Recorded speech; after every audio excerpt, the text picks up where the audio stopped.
Korupsyon sa ating bansa, kailan kaya mawawala? Ang mga politiko at mayayaman lamang ang nagpapasasa.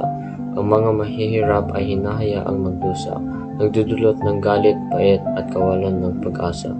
Paulit-ulit na pangako, ngunit lagi naman napapako. Ang ating gobyerno, kailan kaya magiging matino? Sira ang sistema ng hustisya, puno ng panunuhol at kasinungalingan.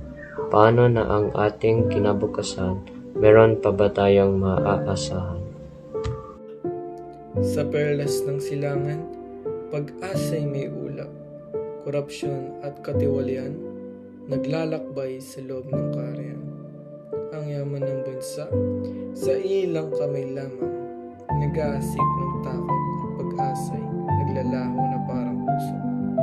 Ngunit kami, mga anak ng magiting na lupa, nag-aalab na damdamin tungo sa liwanag na tadhana.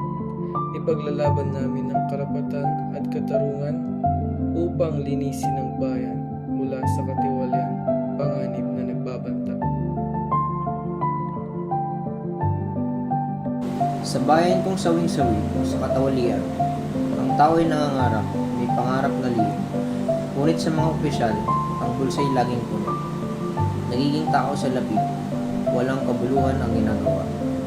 Ang bansa'y yumuyurak sa dangal at katarungan. Korupsyon ay naglalaganap. Nasaan ang katarungan? Itigil ang kasamaan, tayo'y magsama-sama para sa bayang malaya. Sa katawalian ay labanan. Kamay na laging naglalaway, nagnanais sa talamak na kapangyarihan. Mga tao'y sinasamba at nagpapabayad. Sa bawat takbang pera'y ibinubulsa.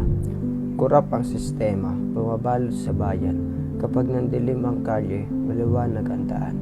Lahat ay nasa pwesto, ang pamilya'y nag-uunahan. Dumaraan sa batas, walang presinta ang konsensya. Sa mga mata ng inosenteng sambayanan, naglalaro ang halaga ng kanilang tiwala. Sa bulsa ng ilan nakakugli ang yaman, habang sa masa'y naghihirap ang kanilang tadhana.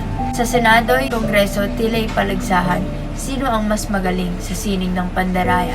Sa proyektong pangbayan, ang pera'y naglalaho, sa bulsa ng iilang tao, sa ginto'y kanilang pinalago.